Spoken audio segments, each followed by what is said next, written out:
There we are. How's it going? Hello, folks. Ozzy, Reynolds, Justin, Collett. CSI Podcast 13, February 5th, Thursday night. How you doing? Good, man. Good? Yeah. It's been a minute. Last podcast was a couple weeks before Christmas. Yep. We've got a lot to cover, and we want to hold it to about 30 minutes tonight. But we've actually got some really good stuff to talk about. So we're going to jump right into it and talk about what most people are probably interested in, and that's Mark Griffin. Most people already know this, but for a while, Mark has been working to get on the lung transplant list. A very long, arduous process. And he was successful at getting on the list. Last Tuesday, not Tuesday of this week, but Tuesday of last week, he spoke to the folks at the hospital, and they told him that he was on the list, but it would probably be about 2 months before he heard anything. Thursday, 2 days after that, he received a call that he had 5 hours to be there. So he was pretty flabbergasted by that, but he rushed off, and I'm happy to report that his surgery was extremely successful. They estimated that he would be in ICU for a week after the surgery. His progress was so good, he was moved out after 4 days to a regular room. He was prepared to stay in a regular room for 2 to 3 weeks, and I heard just this afternoon that he's going to be leaving the hospital as early as this weekend. It's pretty amazing. Crazy. Yeah. Pretty amazing. 2 new lungs. So we want to thank everybody out there that offered their thoughts and prayers for Mark, and so far he's doing very, very well, so we're happy about that. Yeah, it's good.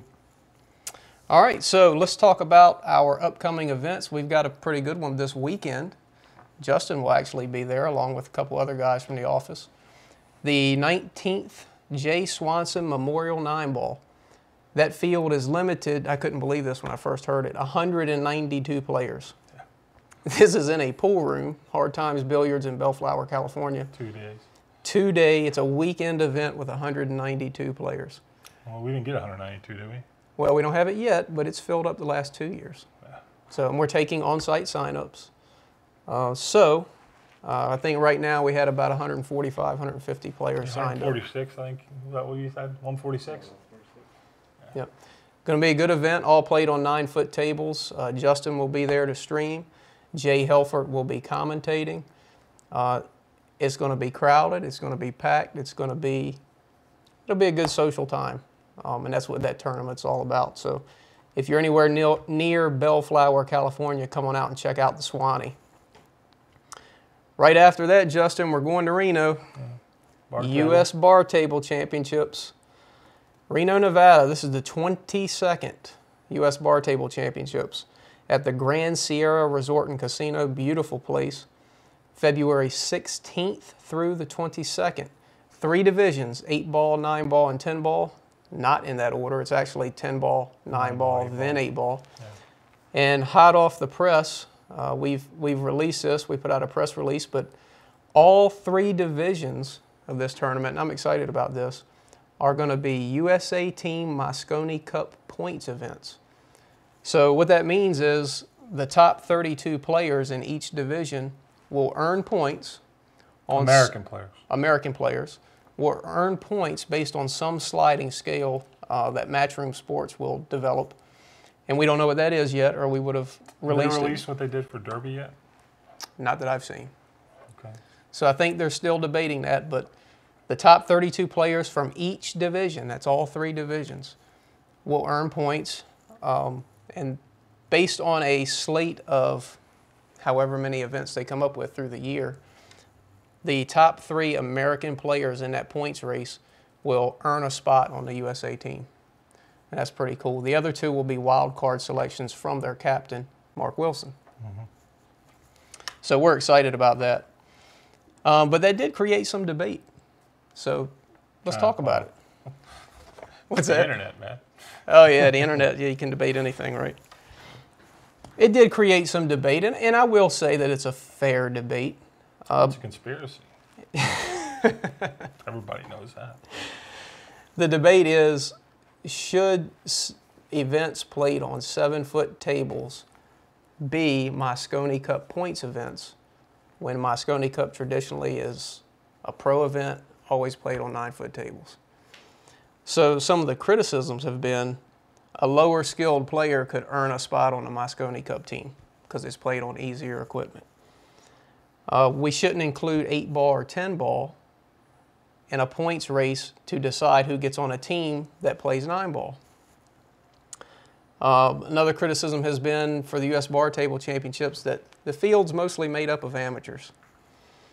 Other people have brought up that it conflicts with the World 10-Ball Championship. And some people say that this waters down whatever we want to call pro pool. So what do you think about that stuff? You know, I mean, you can talk about how things should be all day long, and you can make good arguments for and against and all that stuff. At the end of the day, you have to work with the resources you have. And right now, pro pool in the U.S. is it's the worst I've ever seen it, ever. How many 9-foot table events are there?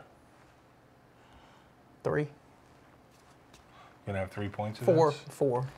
You know, yeah, that's if you count Barry's event, which eventually one of these years is not going to work. It's going to blow up. But so you got Derby, and did they? How did they count the points at Derby? Just the 9-ball event? 9-ball event only. Yep. Okay. Well, yeah, there's an argument there, I guess, to be made that 8-ball. I think 9-ball and 10-ball are similar enough. They're both rotation games. You know, I could see maybe a little argument for the 8-ball game, but even there, it's still. It comes down to the fact that I think a point series is great. It builds excitement. It's good for Matchroom. It's good for the players. You know, it's good for the fans. It gives them something to pay attention to. It's a storyline that you can tell throughout the year. It's definitely good for the tournaments at the end of the year when those points can make a big difference. I mean, you know, it's just $7,000 to $10,000 bump for a guy who gets chosen, and three of those spots are up for grabs. Mm-hmm. So, guys who, you know, some of the guys who thought, hey, you know, I should have been in that final group last year. I played better than those guys. Now you've got a chance to prove it. Right. You know, and you know, if I was a player, I wouldn't be concerned what table it's on or what game it is, because all these guys play. You know, there's no real. You know, look at all the guys who were on the Cup this year. Look at the guys who've been on the Cup for the last 10 years. They play all games well. You know, 8-ball, 10-ball, 9-ball, whatever. They play all games well on bar tables, on big tables. It doesn't matter. You've got some stats here that'll prove it. You know, the cream always rises to the top. Doesn't matter what equipment you're playing on. Bar table does equalize it a little bit, at least in the short term. You know, you've got more variation possible. But over the long run, which is what a year-long point series is, you know, you're not going to see Ozzy Reynolds make the Moscone Cup team. Oh, come on, Justin. I don't get a vote of confidence? That's what I was shooting for. Hey.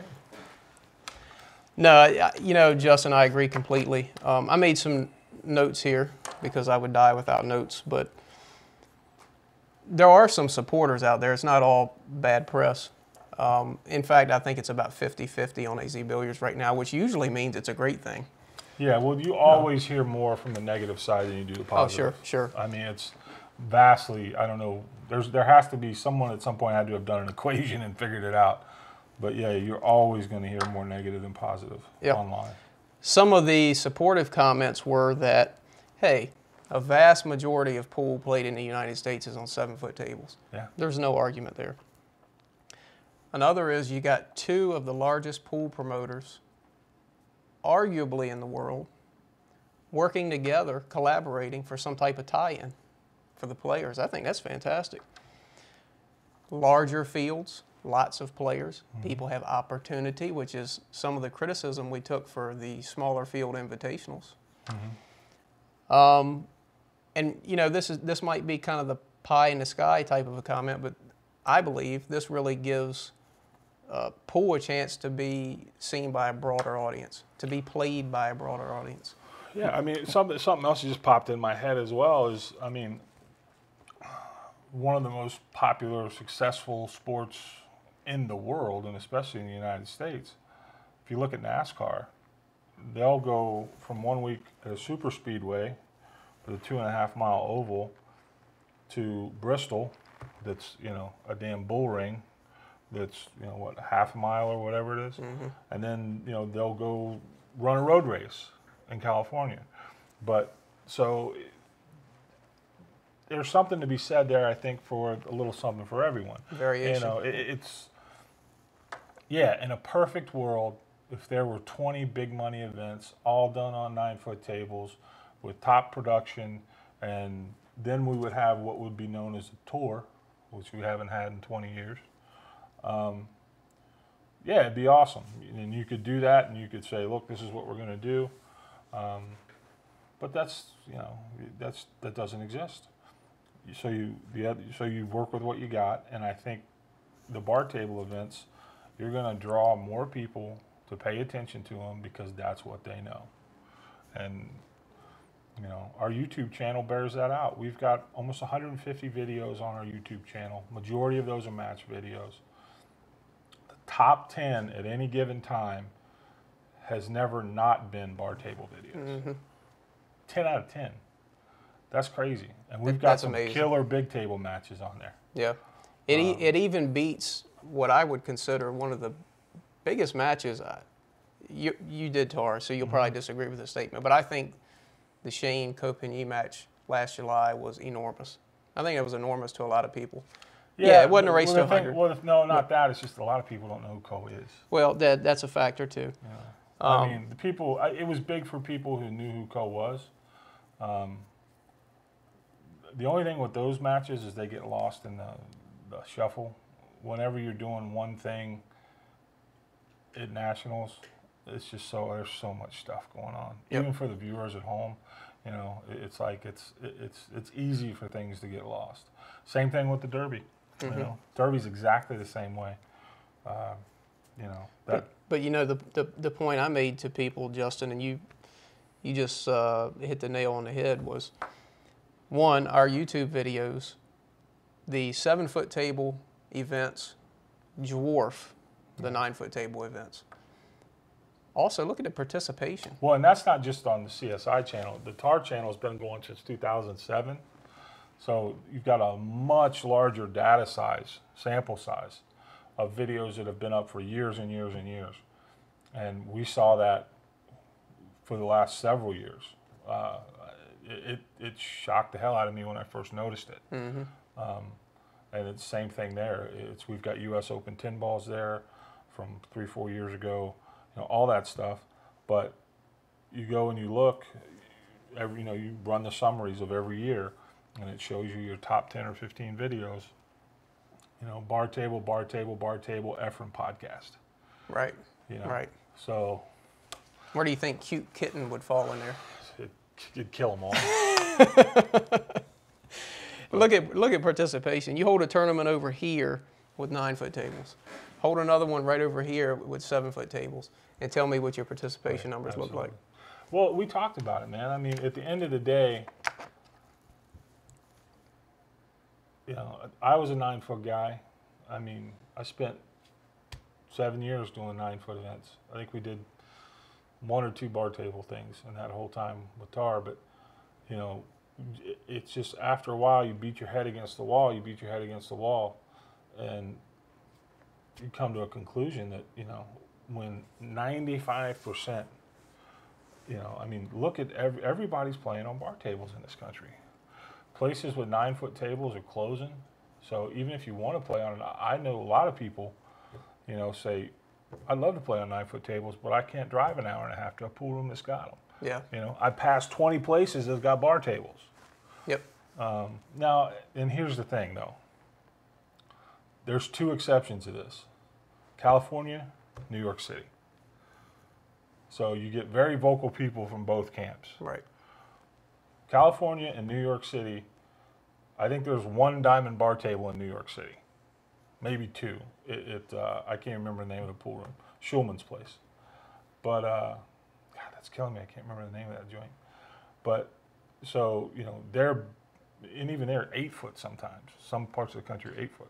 But, mostly those two are hardcore, 9 foot.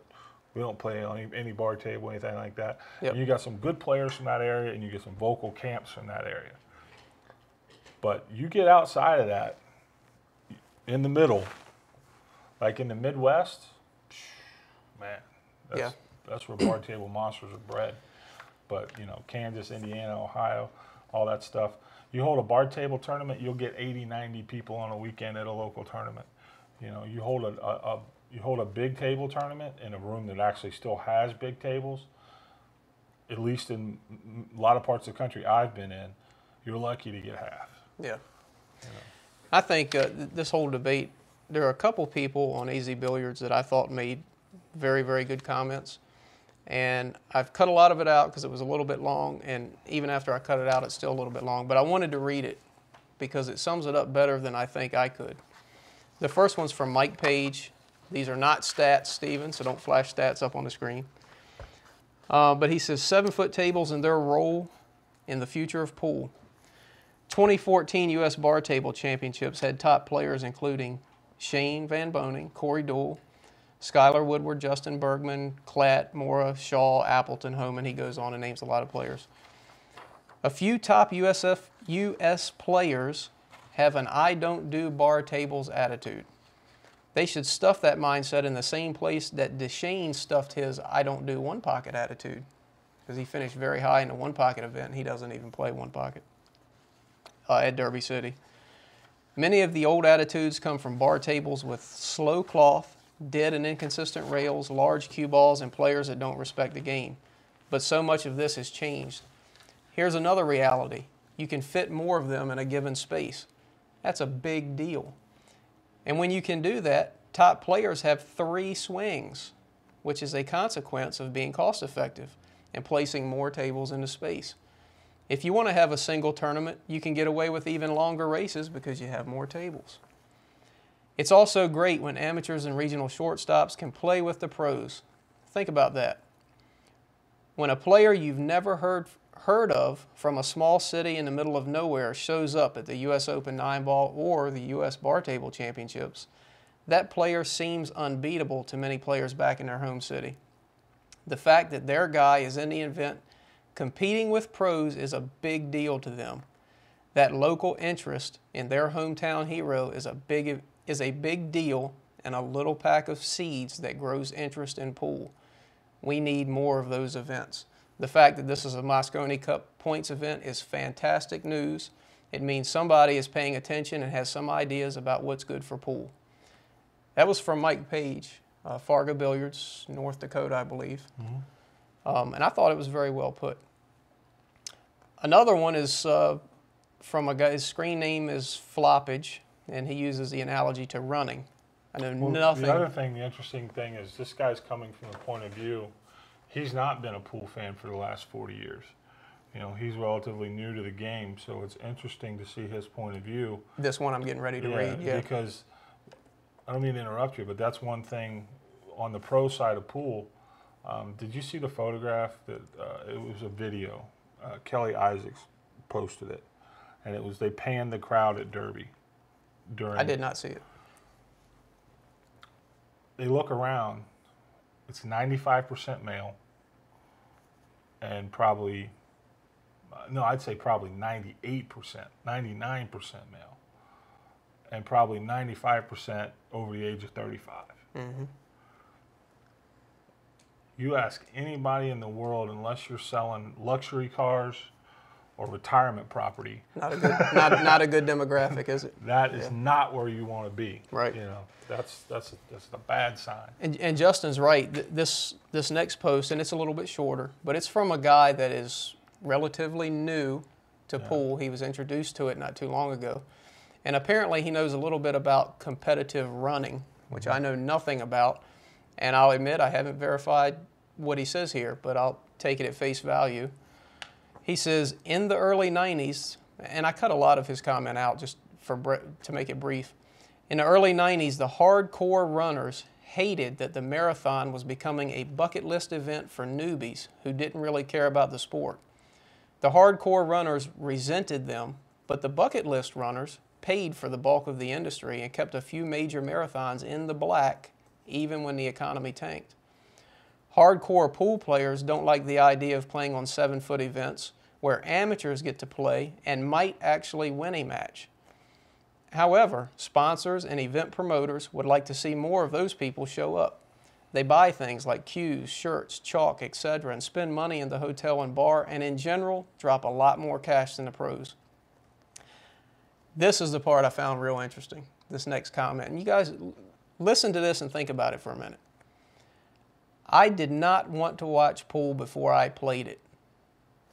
That's true. All right? I don't want to watch pool sometimes now, and I do play it. Now that I am learning the game, I am a regular viewer. You want more people watching pool? Make it more accessible to them. It's pretty simple. Start catering to a larger audience, and you'll have a larger audience. He said something else in here, too, that I kind of cut out, and I kind of wish I didn't now, but he made the point that when he was first getting interested in the game, he was a little reluctant to just walk into the pool room and, start playing by himself or even ask somebody else to play. A little bit intimidated, right? You're going into a new realm. You're not in that environment. And he made the point that when someone first gets a little bit of interest in the game, it's very easy to get them hooked, but it's also very easy to scare them off. And I think his point there was, if you're making the game ultra difficult, it's a good way to scare people off and shrink your industry. I thought those were two very good comments. Well, what I found, I don't care what it is. I've been involved in shooting. I've been involved in pool, photography to a certain extent.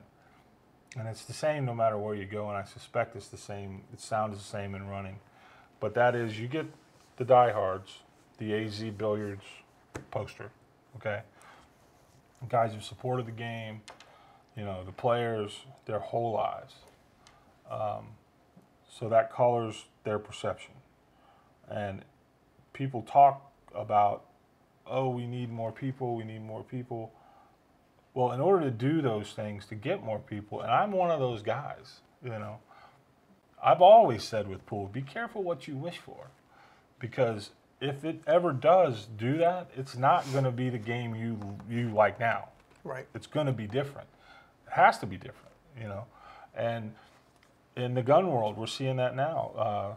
The panic from 2 years ago, it brought in so many new people to that sport, that hobby, whatever you want to call it. And it was awesome for certain people. But the average guy who just likes to go out on the weekends or something like that, like a hobby player in pool, somebody who might play league 2 or 3 times a week, might read AZ Billiards every once in a while to keep on what's going on. And he's been doing it for 20 years,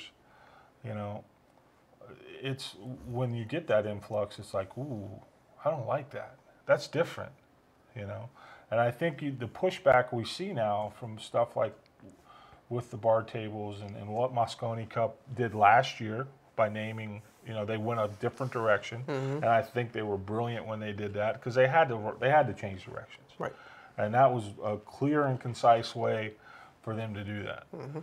And now this year, I think they made another good move because now they realize, hey, look, we did what we set out to do.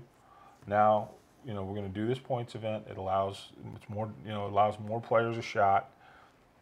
It takes a little bit of the heat off of Mark. You know what I mean? So now it's like, now he was under a ridiculous amount of pressure last year. You take 5 guys, it's 100% his choice for the most part. So if they did a pretty good showing, in my opinion. And Mark Wilson is what he's referring to. Mark Wilson, the coach. But, anyway, all that rambling aside, basically, it's just if we want something different, then something's got to change, man. Yep. And right now, follow the trajectory of pro pool in the last 5 years. Yeah, you want to keep on that course?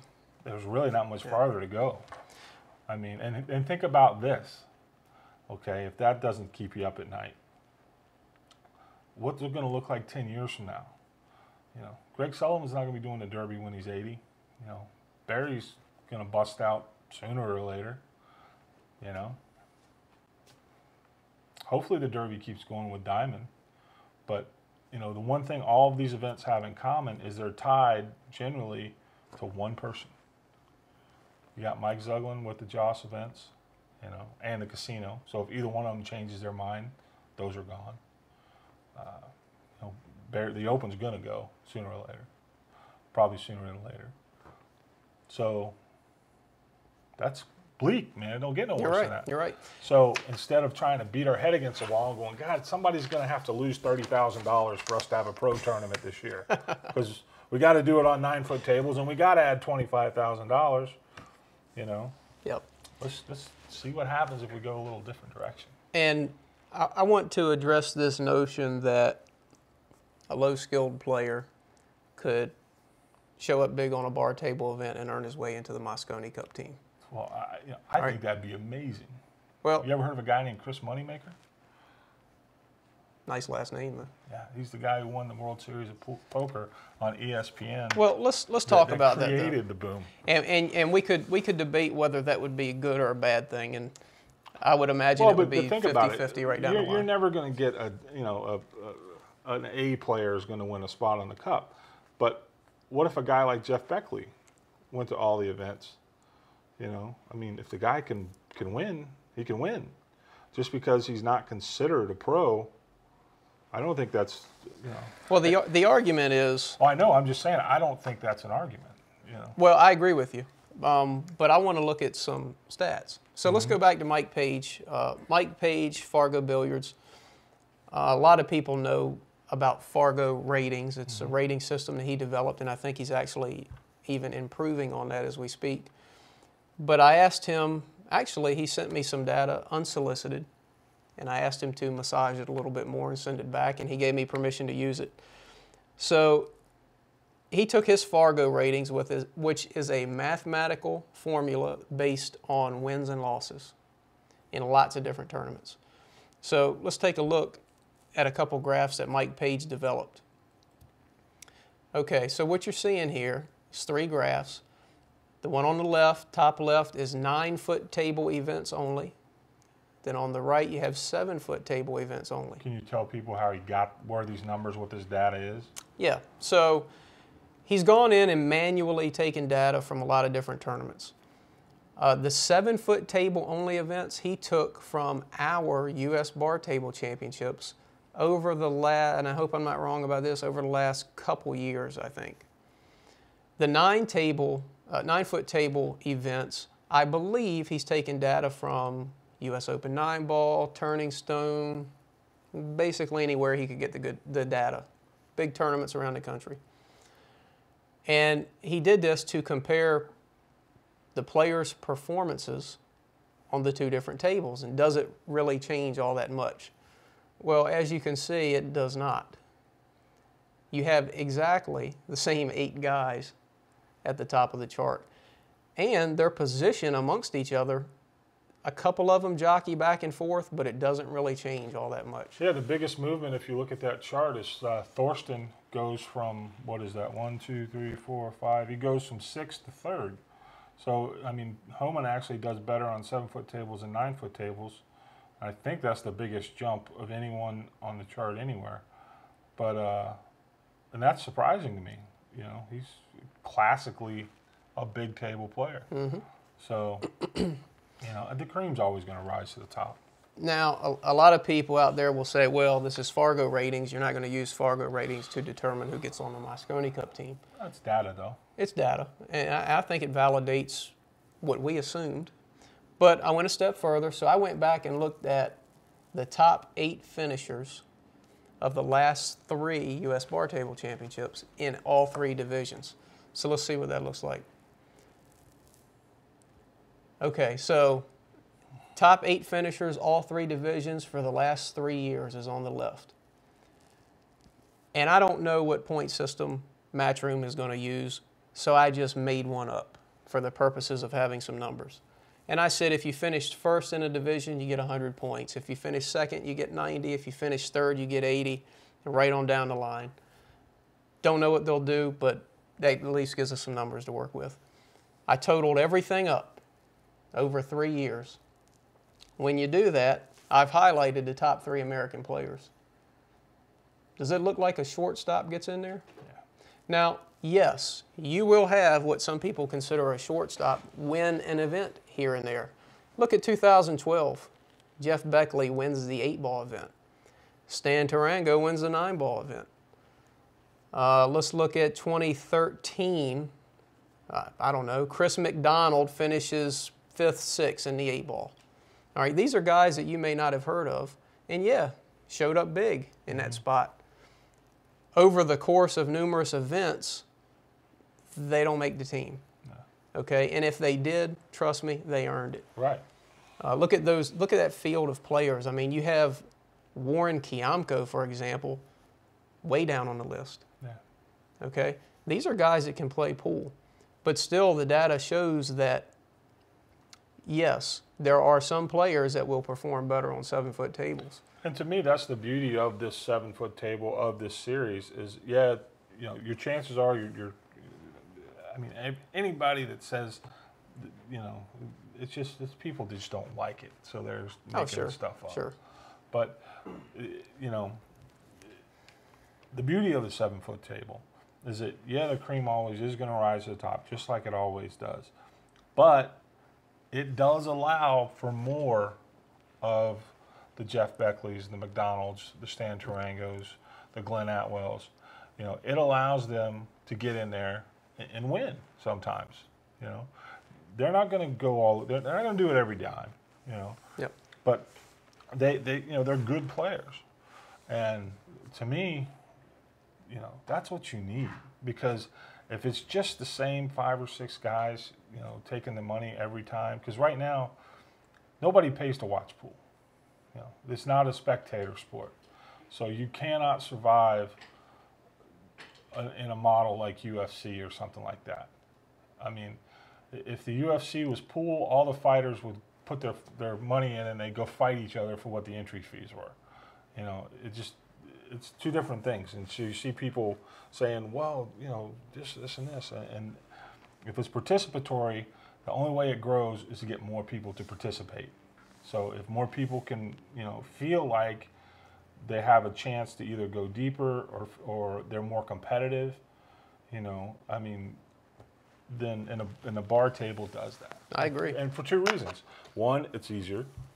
I mean, it's easier to run out, especially if you've got a big break. But the other thing is there are more players who play on the damn things because they're everywhere. Yep. And so you take a guy, perfect example. Ozzy was telling me a story about, tell a story about, you don't have to say his name, but about the guy, and you guys were hitting balls on a 9-foot table. Oh, in Reno? Yeah. Yeah, so I was playing he was a new friend of mine at the time, and we were in Reno, and this is when we had the U.S. Open One Pocket there last year. We had some 9-foot tables set up.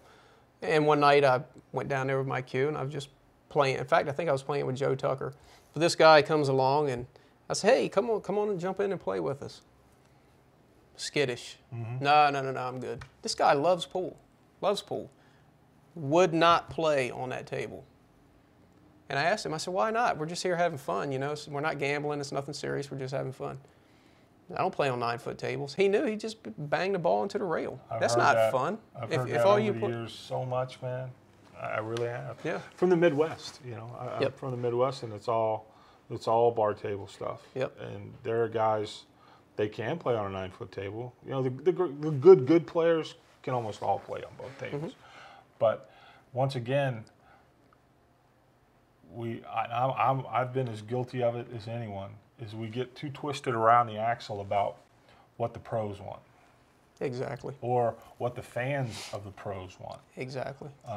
When what we should be concerned about is what brings in bodies and what gets people playing the game. Because nobody's watching it. Which in turn would bring more fans. Yeah. So we're running a little bit long on time, so we're gonna get past all that. We believe it's excellent news. Mm-hmm. We think the stats back up what we're saying, and I think we're going to field a stronger team with this system this year. Yeah, I mean, I'm excited for it, man, because it's something that, you know, it's taken me years to come around to the idea of being very pro 7-foot table.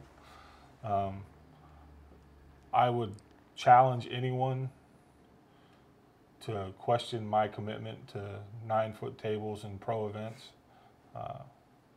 you'll lose. But, you know, it's just, you just can't, there's no way around it. Yep. At this point in time in the United States, it's just silly to try to swim against the tide. No matter how much, you know, 500 of us may wish it was different, you know, it's, the numbers don't lie. And the bright side is, you know, if it does start to take off, it's better for everyone. It's better for everyone in the industry. It's better for the players because they're going to have more events to play in of all levels. And if it gets more people watching, more people paying attention, it's great for a match room because now you've got somebody that, you know, and it literally works like this. You can have someone out of a league, and you see it. That's what I love about the U.S. Bar Table Championship is because you get people there that would never come play at a big table event. They would never come play the U.S. Open 10 ball, but you know they'll come play the U.S. Bar Table for a lot of reasons. One, it's you can play a lot of pool for not a whole lot of money. It's a great vacation. You know, it's a clean room. It's just a nice, fun tournament. But now you get one of these guys. He does well out there. And comes back and he's like, yeah, man, I got my Mosconi Cup points. You believe that? You know what I mean? Yeah. Now, it's 32nd on the list, but my name's there. Yeah, there's my name. Yep.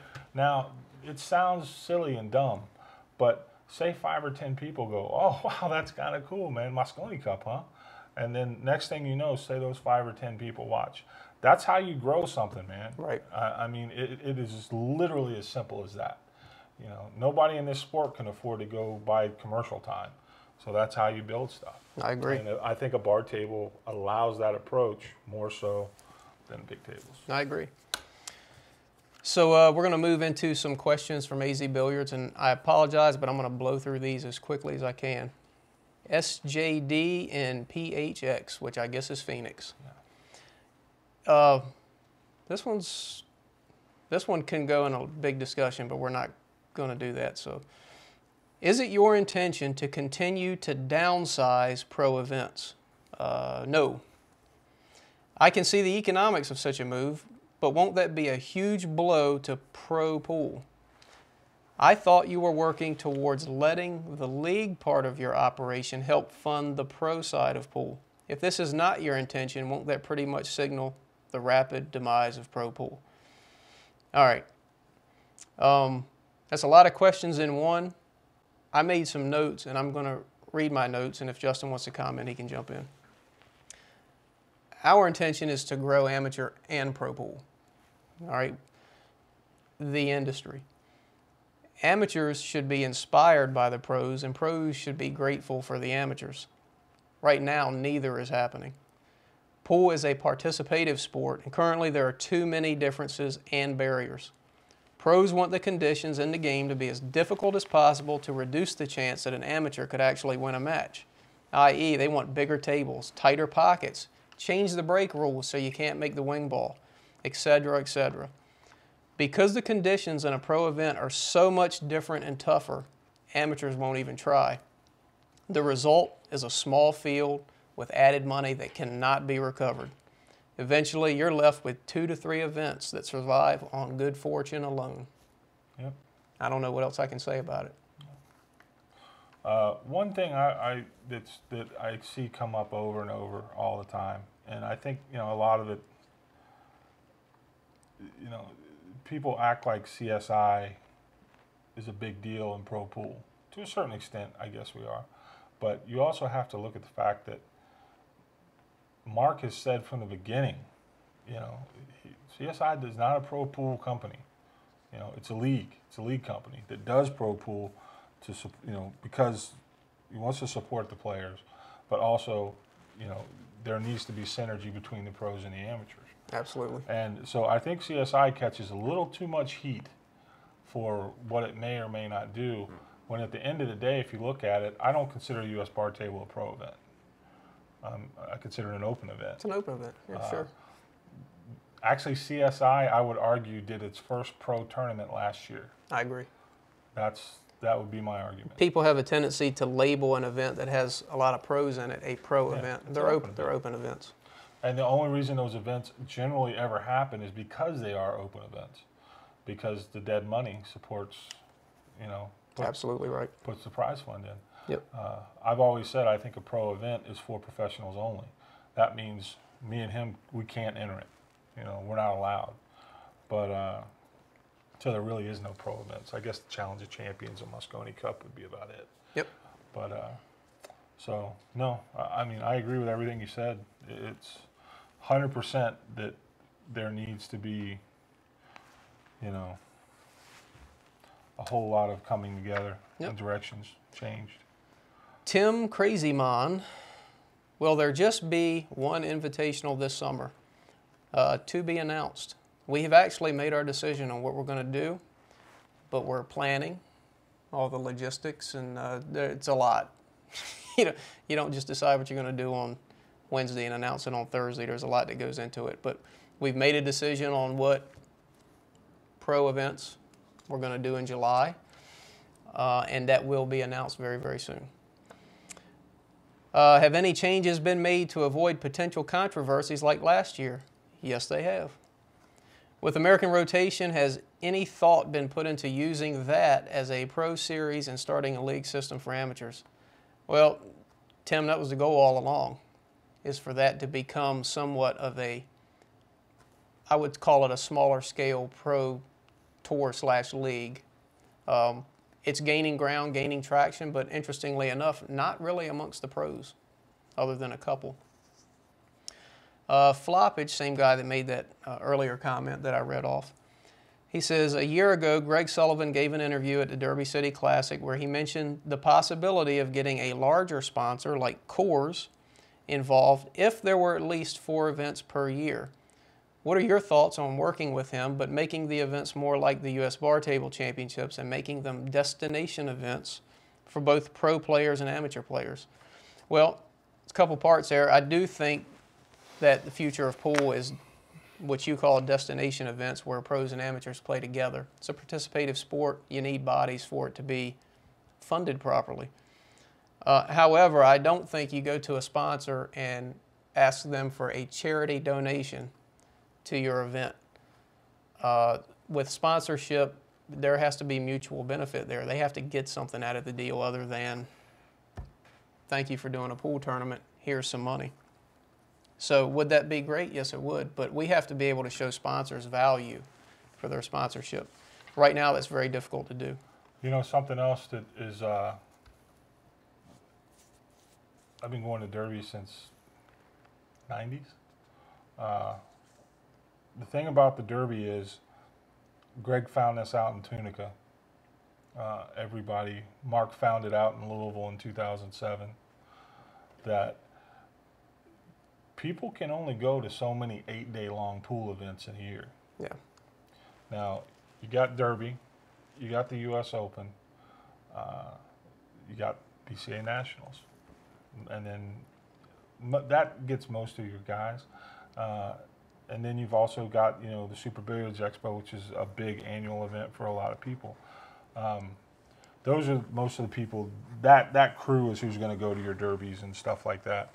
And then you got the APA players, and some go, but that's almost a different set of players. They're not going to go to those big derby events.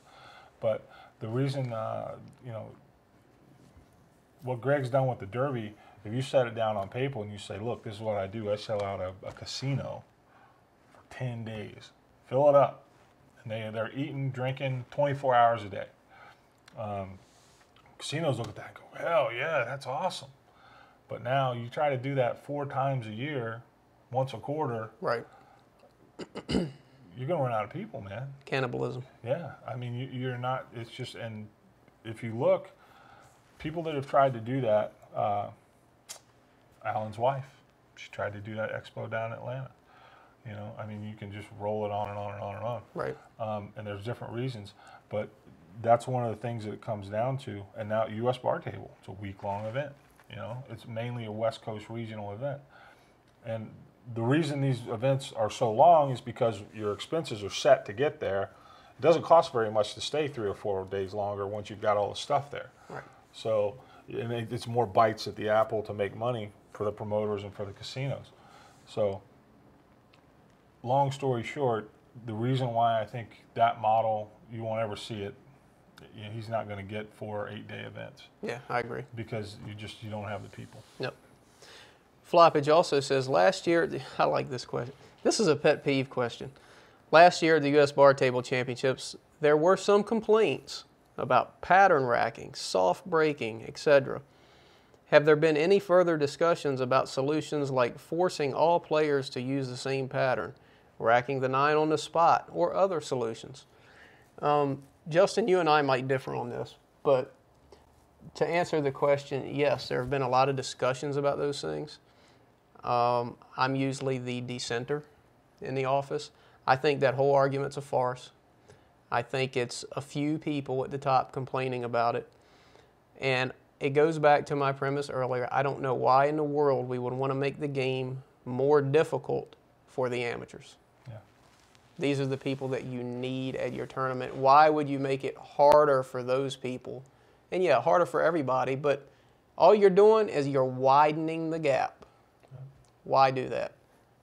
So, unless I'm overruled and overtaken by my entire staff, we're not going to do that. 9 ball is 9 ball. Yeah.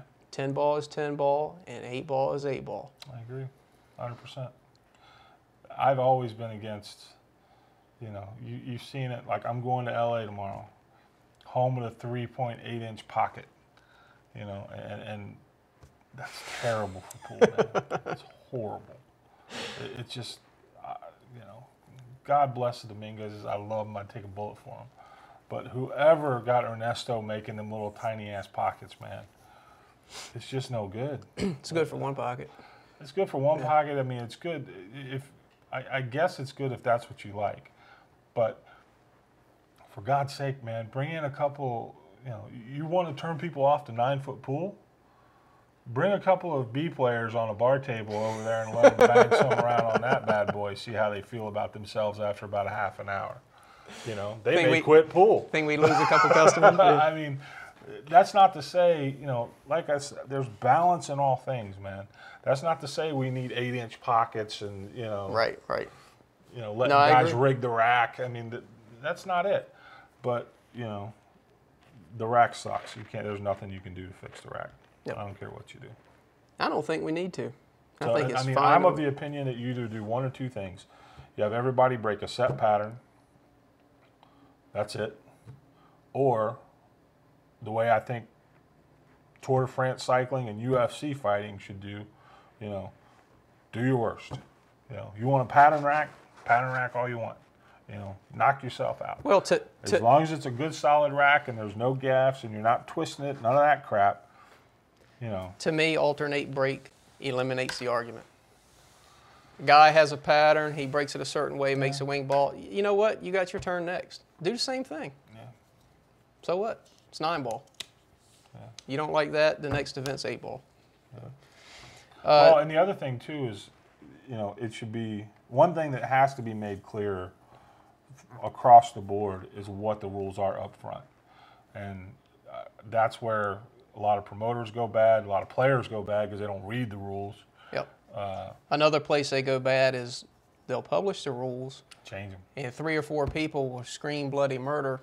128 will be fine with it, but a couple people will be upset and they'll change it after you've submitted it. I've seen that happen quite a bit. Bad. Yeah, it's no good. Jeff J2H, at last year's Invitational, the 16 players did lessons or exhibitions each day. How successful was this? Did the fans like it? Will you be doing something similar at this year's events? I think overall it was successful. A few things went better than others. I think people had a difficult time communicating with some of the players that didn't speak English. Yeah. A lot of people were intimidated to even go in and talk to the pros. I saw Bustamante pulling people in there. Come on, let's play. Yeah. By and large, it went really well. The pros did really well. They encouraged people to participate. Darren was awesome. Darren, Thorsten, even Ralph. They were very engaging. Grabbing people, come on in, I'll work with you. So I think overall it was really good. Will we do that next year? To be announced. That kind of dovetails with what events we're going to do, and that'll be announced a little bit later. Fast Lenny, will CSI let a room such as California Billiard Club, free plug, host the U.S. Open one pocket so it happens this year? Well, you know, we haven't closed off our options for that, but how do you make the U.S. Open one pocket work? I told you my idea. I mean, let's hear it. No. Yeah, I mean, what I told Ozzy was, hey, Pool Room wants to host the U.S. Open one pocket, license the name. Pay CSI something reasonable. We'll help you promote the tournament. You know, we'll help you sell it, give you support as far as banners and everything else. I mean, to me, that makes more sense because it's not a winner for us to do. That would make sense for us. I don't know that it makes sense for anybody else because the reality is... It depends on if a guy wants to... that title does mean something to people. Sure it does. So, I mean, nobody's going to pay you $5,000 to hold it. No. But, you know, it's just the fact of it's good for everybody to have the tournament. But, I mean, it's... If we owned a pool room, if CSI owned a pool room, you could do that tournament. And at worst, break even. You still have the problem, though, is for a one-pocket event, you're going to have a smaller field. All right, so your we call it dead money. Your participative money is not going to be there. Then you're going to be forced to hold it in a pool room because the cost of getting 9-foot tables anywhere is prohibitive. So you're going to hold it in a pool room. Some pool rooms don't even want you in there because you're interfering with their business. They can't rent the tables anymore. So some pool rooms demand that you pay them money. And then to get anybody to travel from all over the world or even the country, you're going to have a lot of added money. Yeah, but I mean, you could do a U.S. Open one. If you could get $10,000 added, you know, that'd be awesome. I think even with $5,000 added in the right part of the country, you know, yeah, I mean, you're never going to get 64 players in a one pocket anyway. I think the only way it works is a small field, high entry fee. Yeah, but even there, smaller added money. So add $5,000, have a $500 entry fee, do 24 players or 16, and have qualifiers. Make it prestigious to get into the event itself, to actually enter. Yeah, and you do about 3 months of work and. Yeah, you know, that's what I'm saying. Extremely fortunate break even. For CSI, that's why I'm saying the only way that U.S. Open one pocket can happen is if someone else does it. Because CSI, I don't see it. I mean, I don't know. I can't speak for CSI, but if CSI is going to look at this from a business point of view, how can you do it? You can't. You can't make money. Well, I think you can't even break even as CSI. As a pool room owner, I mean, if you can, you know, a pay-per-view stream on a tournament like that, you could probably do $5,000 to $7,000. You think so? Yeah, yeah, you could pretty easy for a weekend. It'd have to be 3 or 4 days. Yeah, but. You know, you could start on a Thursday, end on a Sunday. You do $5,000 to $7,000. Then with, you know, the thing about CSI is they've got no way to make money because what are you selling? You're selling the tournament. Yep. So, I mean, but with a pool room, you know, you could do it. You could do it if you wanted to do it. A lot more feasibly, because CSI's got no shot, none to get even. Because you've got no means of income. If I was a pool room owner, I wouldn't do it. Yeah, well, I mean, there's... Too much of a swing. Yeah, I mean, pool wouldn't exist if you looked at it from a straight money point of view. I mean, most pool rooms wouldn't. But, I mean, the fact is, if somebody wants to hold the tournament, I think you should license the name. I think you shouldn't give it away, because it does have value. Mm-hmm. But, you know, if somebody wants to hold the tournament, it's better for pool to have a U.S. Open one pocket than to not. Last comment from AZ Billiards, Da Barber. My understanding is that there will be restrictions. There will be restrictions on the Super Senior division. He's talking about the BCA Pool League National Championships. There will be restrictions on the Super Senior division in July because Mike Massey won it last year. Why? Mike had a couple of hill matches that could have gone either way. Once one qualifies age-wise, it should be open to all. Well, my comment to that would be I agree 100%. However, the barber, you and I, and perhaps Don Owen, I saw he commented on that as well, we're in the minority. And as sad as it is for me to say, you wouldn't believe the emails that we got from people. Just the perception is Mike Massey is a pro and he ran away with that division. That's not the reality.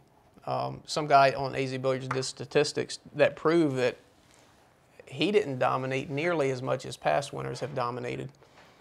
But the reality is, most people do not want to play in a division where they feel like they're outgunned. And that's sad for me to say, but the reality is if we didn't make a restriction on that event, it might have had a dozen people next year.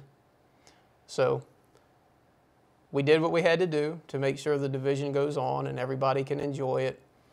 And that's just the reality that we're living with. I agree with you 100%, but do you want a division with 12 people or do you want a division with, 80?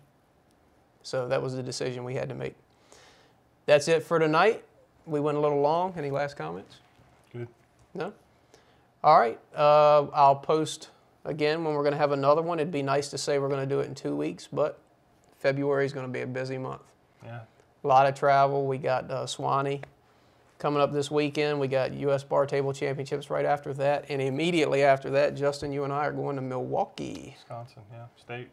Yep. The BCA Pool League Wisconsin State Championships. That ought to be some fun. February in Wisconsin. Yeah. And hopefully it's 70 degrees in a casino. All right, folks. Good night. See you next time.